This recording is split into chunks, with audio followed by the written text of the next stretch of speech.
Hello guys, good morning to all of you. This is Maggie Raj here and now we are going to get discuss about the signal and logic waves. तो देखते हैं कि ये signal जो है दो प्रकार के होते हैं, एनालॉग सिग्नल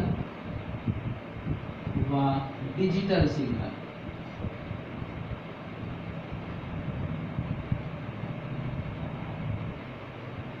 एनालॉग सिग्नल जो होते हैं वो ज्यावक्रिय होते हैं। एनालॉग सिग्नल ये इस तरह के होते हैं, ऐसे या ऐसे भी बना सकते हैं। ये ज्यावक्रिय होते हैं, जबकि डिजिटल जो होते हैं सिग्नल वो निश्चित मान पर कार्य करते हैं। ऐसे ये 0 वोल्ट और ये 5 वोल्ट यानी 0 से 5 वोल्ट के बीच कार्य करते हैं, और ये जो होता है इसकी वैल्यू 0 होती है और ये जो वैल्यू होती है इसकी 1 होती है। यानी 0 जो है किसी भी चीज़ के लिए निगेटिव रिस्पॉन्स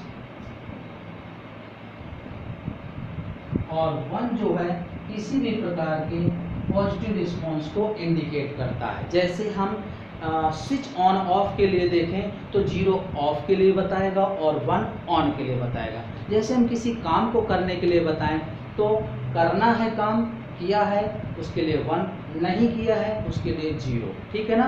किसी भी सर्किट में करंट फ्लो हो रही है तो 1, करंट फ्लो नहीं हो रही तो 0। तो ये सिर्फ 0 और 5 वोल्ट के बीच में कार्य करते हैं, जहाँ दो मान होते हैं 0 और 1, जिसे बाइनरी या द्विआधारी बोलते हैं। ठीक है, 0 और 1, 0 किसी भी नेगेटिव रिस्पांस के लिए और 1 किसी भी प्रकार के पॉजिटिव रिस्पांस के लिए उपयोग करते हैं। तो यहाँ पर हम देखते हैं कि बाइनरी टू डेसिमल या डेसिमल टू बाइनरी कैसे बदलते हैं। तो सबसे पहले देखते हैं डेसिमल से बाइनरी। तो डेसिमल से बाइनरी में जब बदलेंगे किसी संख्या को, जैसे मान लेते हैं ये कोई 4310 है, इसको हमें बाइनरी यानी द्विआधारी में लाना है। ठीक है ना। तो देखिएगा 43 को हम 2 से ऐसे डिवाइड करेंगे और यहाँ जो शेषफल बचेगा वो लिखते जाएंगे। 1 बचा, यहाँ भागफल आता जाता है, 1 बचा, 5, 0 बचा, 1 बचा, 0 बचा, और लास्ट में जब 1 आएगा तो उसको भी यहीं पे लिख देते हैं। ठीक है ना। और इसको लिखने का क्रम उल्टा होता है। तो देखिएगा 1 0 1 0 1 1 ये हो जाएगा बाइनरी में। ठीक है ना। तो ये हम दशमलव संख्या कोई थी 43, इसको हमने बाइनरी में बदला तो 2 से डिवाइड करते जाएंगे, यहाँ भागफल लिखते जाएंगे और यहाँ शेषफल लिखते जाएंगे। अंत में 1 आएगा और उस 1 को भी यहाँ पे लिख देंगे शेषफल की जगह, और उल्टा ऐसे नोट करेंगे। ठीक है। ऐसे ही कोई मान लेते हैं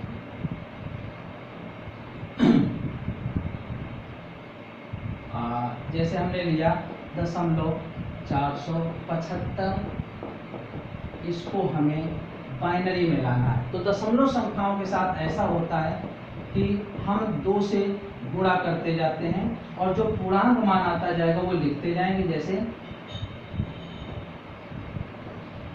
ये आया तो यहाँ पूर्णांक में 0 है, आगे वाले डेसिमल वाले डिजिट फिर यहाँ पर ले लेंगे, फिर 2 से गुणा करेंगे, ये आ गया। यहाँ का पूर्णांक मान 1 है, फिर ये दशमलव वाले डिजिट ले लिए,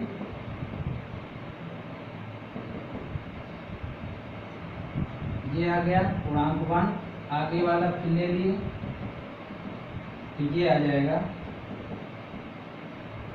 1, फिर ये दशमलव वाले डिजिट ले लिए। तो देखिएगा 0.6। अब इसके आगे हम नहीं जाएंगे क्योंकि .600 और ये लगभग 500 मान इर्द गिर्द आते जाते हैं। तो जैसे ही वही मान की पुनरावृत्ति होने लगती है वहीं से हम उसको रोक देते हैं। तो आप इतने मान और वो भी सीधे लिख सकते हैं, यानी 0.011 ये आ जाएगा। इसका ध्यान दीजिएगा, जहाँ से संख्या कुछ प्रारंभिक संख्या के इर्द गिर्द मान रिपीट होने लगे फिर उसके बाद वो गुणा बंद कर देते हैं। ठीक है, तो हम 2 से तब तक गुणा करते रहेंगे दशमलव संख्याओं को ले करके जब तक कि उस संख्या के इर्द गिर्द मान रिपीट ना होने लगे, और यहाँ पूर्णांक मान नोट करते जाते हैं। तो इस तरीके से ये आ जाएगा। अब हम जैसे कोई संख्या ले लें, ये बाइनरी से डेसिमल,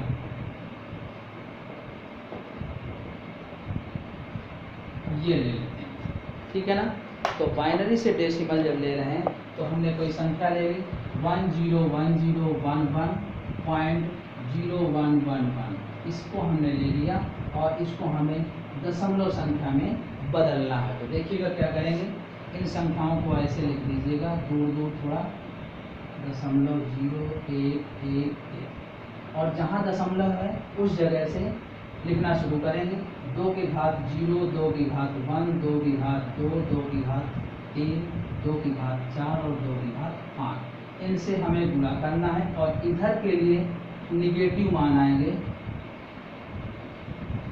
ठीक है, तो देखिएगा किसी घात 0 का मान 1 गुणे 1 आएगा, प्लस 2 प्लस इसका गुणा इसमें 0 प्लस इसका गुणा इसमें 8, फिर ये 0 प्लस ये आ जाएगा 32, और इसी तरीके से ये आएगा 1/2 का गुणा इसमें 0 प्लस 1/4 गुणे 1.25 प्लस 1/8 गुणे 1, ये आ जाएगा 0.125, और 1/16 लिखेंगे 0.0625, ऐसे आ जाएगा। इनको योग कर दीजिए, देखिए 32 और 8 40, 2 42 और 1 43 और दशमलव, तो यहाँ की संख्याएं हैं प्लस, और ये आ जाएगा 0.250, 0.125, 0.0625,